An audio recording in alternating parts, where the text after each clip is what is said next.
As President George Bush Sr. leaves a tent at the Radio Korea building, a chant can be heard.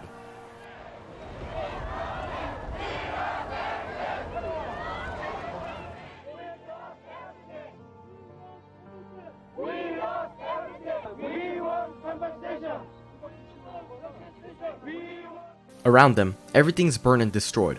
The cityscape looks like a war zone. But this isn't Iraq, Afghanistan, or anywhere near. This is Los Angeles, 1992.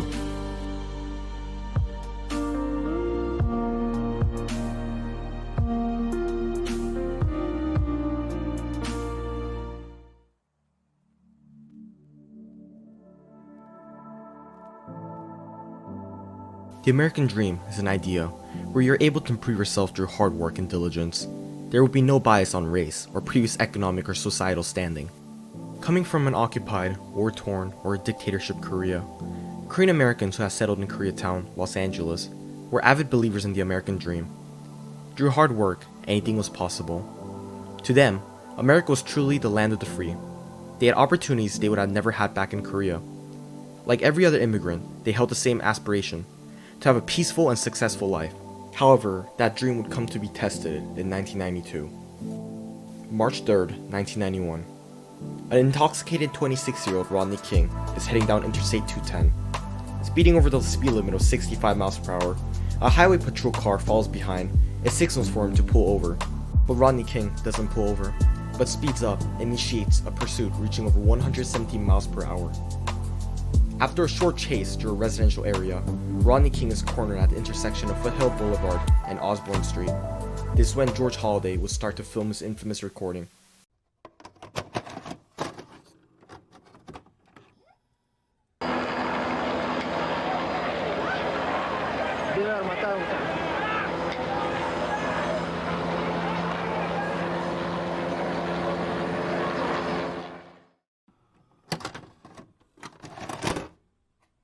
March 16th, 1991. Taking place just 13 days after the Rodney King incident, a 15-year-old Latasha Harlins is shot and killed by Sun Ja-da.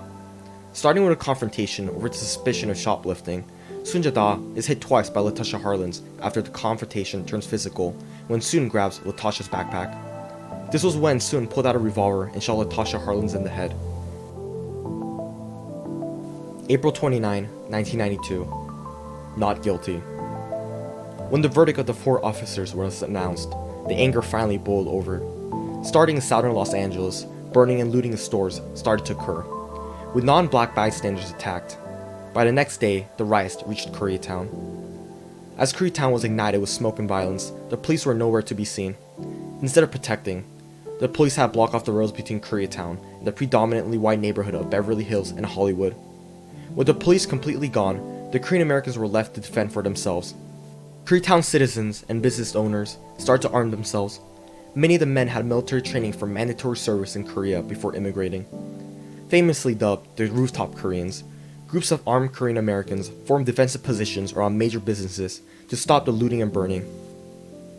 It was only after the burning and looting the National Guard restored order on May 2nd. In the end, of the $850 million in damage, over half was from Koreatown.